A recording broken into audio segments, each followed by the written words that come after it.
Michael Kaskey-Blomain. He covers the team each night at the Wells Fargo Center and can give us some more insight on this bizarre story around Markelle Fultz. It's just gotten weirder and weirder and weirder, Michael. Last night, you wrote about it at 97.3 ESPN.com. Joel Embiid suggesting that the people around Fultz may be the reason why he's not ready to play. So let me get your take on so much here, right? Let me get your take on Fultz and the injury. He's cleared to practice, correct, and play, but the Sixers do not believe that he is ready to contribute the way that an NBA player should. Yeah, that's correct, Mike. He's been cleared by the team medically. There was never a surgery or a procedure on the shoulder, other than the shot that was mentioned a couple months ago. But so he's been cleared by the team, and at this point, it's a matter of rebuilding that shot to a level where they feel as though he can contribute on really basically a level that will help the team out there. You've heard, Brett say basically that, when, and it's kind of in jest, but when he can shoot a basketball consistently is when he'll be out there.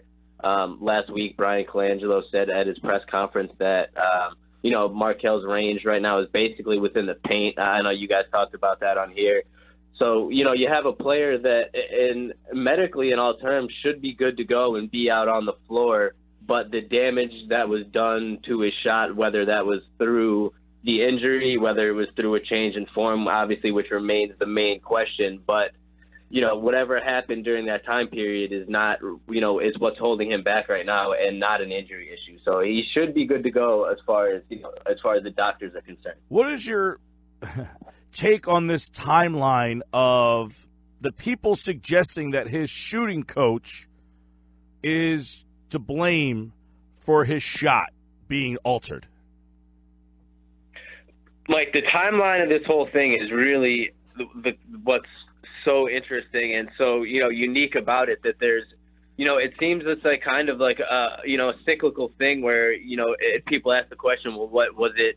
The injury that changed the shot? Was it the shot that changed the injury? There's been some, excellent in-depth reporting that's come out over the past couple of days, from a couple of the Sixers beat writers that dug pretty deeply into, the background of what happened to Fultz. And it seems that as much as the information that's come out, it still seems to be a situation where no one knows exactly 100% what happened. And we're in a situation where we can't talk to Markelle directly. He's in the locker room last night. We're talking to, Joel and Dario, and Markelle's there, but you can't talk to him just to ask him himself. So you get a whole lot of different voices kind of telling, us and other media members what's happening. And obviously you get agendas involved from one side to another. And, at that point you just get what you have now, which is really a big mystery. I don't know any more than really anyone else as to what happened as far as the injury or the shot. I know there's a report that came out earlier today that said, Fultz had started the process of altering his shot well before the draft, before he was even on the Sixers. He had started the process of trying to, quicken his release, change his release point a little bit, some small adjustments. And, reportedly that process began before he was even drafted. So, this is a story that's continuing to develop, and, it seems like the more we learn, the more questions still come out. Okay. Now, I'm assuming you're talking about the Bodner piece today and the Neubeck piece from yesterday. Both guys very well connected with the team. Derek has done work with us in the past. Let me ask you this question. The shot guy, Williams, who's getting a lot of slack, he's not some fly-by-night guy that you hire, because he was friends with your dad in high school. He's worked with legitimate NBA players like Durant and Cousins. Are we supposed to surmise that this guy ruined the number one overall pick shot? It seems like that's what the Sixers want you to think. And, again, you'll get their perspective and you'll get other perspectives. But like you said, this is not not some guy that just popped up once Markelle became, a highly touted prospect and started working with him. He's the reason why Fultz is a prospect. Right, you're right. And I was actually watching YouTube clips earlier. Markelle had like a YouTube type show when he was his senior year at DeMatha when he was getting recruitment letters. And I was watching, they had interviews with Keith Williams in this documentary, and he was talking about, not only how he's worked with Markelle since he was, basically 7 years old, I think. But like you said, he's worked with a lot of other top prospects coming out of, that area. He mentioned Juan Dixon to go way back. He mentioned Kevin Durant. Some other guys. Boogie Cousins. So Boogie Cousins is another guy that he worked with. So he does have, a reputation and a history of working with some players. So it does seem pretty far-fetched to believe that this guy is single-handedly responsible for, quote-unquote, ruining the shot of, a player that was drafted first overall. But, we would like to maybe hear from him directly would probably be, would certainly help. Michael Kaskey-Blomain on the Boardwalk Honda Hotline, 97.3 ESPN. So let's go back to Summer League when you saw him. No problems with the shot. Now to Sixers preseason games. He did not have a problem with the shot in the preseason, correct? Like, this wasn't – he was taking regular jumpers from the elbow, from right of the lane, from the left wing with no issues, correct? Yeah, that's correct, Mike, especially, in Summer League. I think in preseason we started to see, I believe that's when the first free throws started to look a little bit shaky. The free throws, and, yes, but not the regular jump shot. Right. He was still taking those. And then once, he played those 4 games at the beginning of the regular season and everything, he didn't shoot from the outside. His shot looked shaky. It deteriorated from there. But, in preseason and especially in Summer League, he looked every bit the part of, the guy that the Sixers drafted, number 1 overall. So the one thing that is really kind of troubling here is that Joel last night kind of suggests that, that he might be traveling in circles that maybe are inside of his head. That maybe the people he's hanging with have gotten to him. That's a kind of concerning comment, don't you think? Yeah, it really is, especially for someone obviously of Joel's stature within the organization, basically the face of the team at this time to, make a public stance. That was to the NBA TV telecast directly after the game. So that's something that he knew would be made very public. He did not specify either during that telecast or when we talked to him afterwards. He didn't, further his comments or specify who he was necessarily referring to. You don't know if that's, Williams or other guys in his corner. You don't know if that's kind of a veiled shot at the team. He just kind of left it up for debate. But there's obviously, Joel said that he's been close with Markelle since he was drafted, and that he feels, his own experiences obviously as a guy that was called a bust for 2 years and had to sit out and be patient. He feels like he can help Markelle, and the fact that he, said something like that on a public scale is definitely concerning, you would think. Michael Kaskey-Blomain with us, covers the Sixers for 97.3 ESPN.com. He has the article up about what Joel Embiid had to say last night. Check that out on our website. So kind of give me your take, if you've talked to anyone in the organization or have a feel, because if you ask people, I think everyone's just giving what they think because the Sixers aren't giving you anything. I don't even know that the Sixers have. If you lock them down in a room, do you think they would have a definitive answer? No, I don't think that they would have a definitive answer. I think that they don't think that the issue is their fault, is the vibe that I've gotten from people that, within the organization that I've had the opportunity to speak to, and, some of the, just kind of the vibe. I don't think that not to say that if it's a finger pointing game, but I don't think the Sixers are very eager to take blame and say that this issue is something that happened under their watch. Now, whatever that means, if they're saying that it's Markelle's fault, it's his trainer's fault, it's the fault of an injury that occurred, that's still kind of foggy. But I don't think that this team is, ready to say that it's their issue or something that they caused. What would you say? What is your opinion?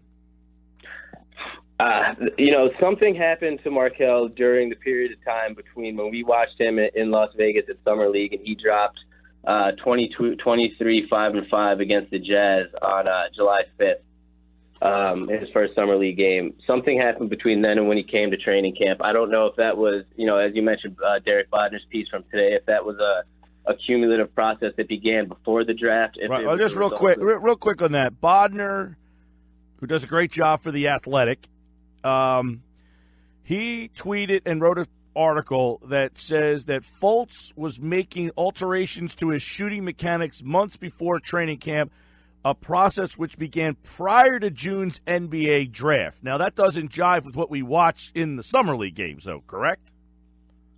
It doesn't jive in that, he looked pretty normal. I think that there could have been initial steps to changes getting made at that point. And then that could have been the early stages of changes. And then, the month and a half away from the team continued to the point. And then, you throw in a shoulder injury that is the result of, maybe changing this form, and the mechanics get messed up, and then you're where you are now. Mm-hmm. All right. So your belief then would be what? Well, I don't think he'll play this season for starters, as you kind of alluded to. I definitely do not think we'll see him at the beginning of the year. I think the team is basically, rebuilding his shot from the ground up. You've seen the videos of pregame. He's out, on the floor before the game doing inside the paint shooting, drills, strengthening his shot from the inside. I think that he will, sit for the year, continue to move forward. And, it's honestly one of the strangest incident in, I think any of us have seen where, a number one pick really almost loses the skill that made him that number one pick. So I don't think there's really precedent to say, he can follow the path of this player. It's a new situation, but, I think he won't play this season. I think they'll take their time in, getting his shot fundamentals back to a point that, that he had, and hopefully he can still turn into that guy that, can contribute and fit next to Ben and Joel, which is why they drafted him. Why do you think the team puts out videos of this kid? Earlier in the season, I asked someone on the team that, and I think that, the short answer at the time was basically to show that he's, putting in work and that he's, really dedicated, kind of as a PR move to show he's grinding and he's out there. At this point in this now, though, with what's going on, I think that's an excellent question to ask with all the scrutiny he's receiving, and his shot's not to the point where it looks good. Obviously, on video, I think that his shooting should probably be done. When you're at Sixers practice, most of the practice you're not, you don't see it's behind the curtain. You're only allowed to film a very small portion of that practice. It just seems odd that they allow him, to continue to be out there for these videos when at this point it's really just leaving him open to ridicule. Like nothing's good is coming out of the situation. You see the guy shooting full court behind over his head shots. That can't be good for his shoulder if it's in fact injured. He's dunking with authority in some of these videos. You're thinking, okay, if you can get your arm back that deep to dunk a basketball, what's wrong with your shoulder? So that's not doing him any favors. But does he seem, when you're around, I know you guys can't talk to him, but he's there. I mean, he's in the locker room. He's on the bench. I mean, the other night, it's almost like he's dying to do something, but someone's holding him back. I mean, Dario's on TV talking to Molly, and there's Fultz. He's standing there like, hey, I want to be a part of this too. It seems that something just isn't, it's not adding up. Yeah, you're absolutely right, Mike, and I think that's what's most concerning is because it's not adding up and it just doesn't make sense. Fultz is there, as much as he can be a part of the team. He was, showering T.J. McConnell in water in the locker room after he got his triple-double last night. He's, always on the bench, part of the celebrations. He's, in the locker room walking around. He's, joking with the teammates. He was definitely joking with T.J. Last night. He has a good relationship with Joel. They joke back and forth and talk to each other. So he's there in basically every spirit, and that's the thing that's strange. You don't know really what's holding him back, I guess, at this point. We don't know. As you alluded to, there's the videos of him, cocking back dunks and taking these shots that make it seem as though his shoulder physically is fine. We talked about that he's cleared, by doctors, which makes you think at this point it's a matter of mental / just rebuilding the muscle memory, I guess. And it's just, a matter of when and how long that process will take, I guess. Wild. Michael Kaskey-Blomain here on the Boardwalk Honda Hotline. Let's look at the team. They're the 7th seed. They've won 29 games, which is already more than last year. They're going to make the playoffs. And if they don't, something monumentally went wrong here. The schedule down the stretch, we counted up. They have 28 games left, Michael. I think 6 of them are against definitive playoff teams. They got a couple against, Denver, Miami, who are 8 seeds, but, definitive Cleveland's, Washington, I think they got about 6 games left with definitive playoff teams. So how far up the standings? They're 7 right now. How far up the standings do you think they can get? Yeah, I think they got a realistic shot, Mike, of climbing all the way up to the 4 seed. I think the NBA, it was a rough patch during the beginning, especially for, someone like you that has to listen to people kind of criticizing the team dealing with the schedule. But I think they kind of did the Sixers a favor by giving them such a difficult schedule in the beginning, because it allowed them to, face and grow together against some of the tougher teams in the league. And now that they're, some of those early growing pains are kind of in the rear view, and they went through those against the, some of the elite competition in the league. And now they have what I think is the easiest remaining schedule in the league. For the last 28 games of the season. They should really be able to, go on a run here. They've won, 4 straight at home. They have a big one against Miami tomorrow, but there's no reason to think, as long as they continue to stay healthy. Joel is, good for back-to-backs now. He's, playing 2 straight sets of back-to-backs. Even despite that knee scare the other night, I thought that, that might have actually held him out last night, but it didn't. And then you factor in the Wizards are dealing with an injury. The Heat are below the Sixers right now. It's really the Pacers and the Bucks, but, they'll be right up in the thick of it. Like you said, unless something monumental happens, injury-wise or otherwise, they should get a playoff spot. And I could see it being anywhere from, 8 all the way up to 4, probably 6 or 7 being the most realistic landing spot. What do you think Bellinelli adds to this team? I think a lot. Just, another reliable shooter that can both play off the bench and give this team. I mean, it's no secret that they've struggled at times to produce points when you have to go to the bench. A lot of those blown leads over the time are when, Brett would have to lean on some of the bench unit for an extended period of time, and they just couldn't produce the points at the same rate that the starters were. Bellinelli is a guy, I think he has the 5th most points off the bench in the league so far this season. He basically can just shoot. He can serve kind of as the J.J. Redick of the second unit. And if they need him to, can come into the starters and fit really nicely off of, Ben and Joel as a guy that, doesn't need the ball other than just to space the floor and catch and shoot. So, he'll take probably a good chunk of the minutes that we're going to, Bayless, who, hasn't played as much recently, or TLC. And probably Justin Anderson now also. So I think it's a move that just gives them another shooter, adds, a little bit deeper to the bench. And I think especially come the playoff time, he's a guy with experience. He's been around. Once Brett tightens up that rotation, I think Bellinelli will end up being a guy that's probably, with TJ, probably the first guy off the bench. Yeah, he didn't play last night, but he probably should be out there Wednesday. Then they get the All-Star break and then a sprint to the finish here. We'll see how it all ends up. For more on the Fultz story, check out 97.3ESPN.com. Michael's got a piece on what Joel Embiid said about it last night on NBA TV as the Sixers beat the Knicks. Big game from McConnell. Almost had a quadruple double. That would have been pretty bonkers to see that happen. But All-Star break is this weekend. They got one tomorrow night right here on 97.3 ESPN. All right, Michael, anything on the Fultz stuff you'd like to add before we get out of here? Because what a crazy story. Not to add. I think I kind of just agree with you. Real quick. This virtual reality goggles thing, that's the next thing in this we didn't touch on. They're going to put goggles on him so that my understanding is they want him to see, like, defenders running at him and stuff. Is that what you understand? Yeah, basically that's what I got out of, that part of Kyle's story. So, to simulate a real-life situation basically as much as possible so that he can get comfortable with keeping that release consistent in the face of, defensive adversity. Bizarre. All right.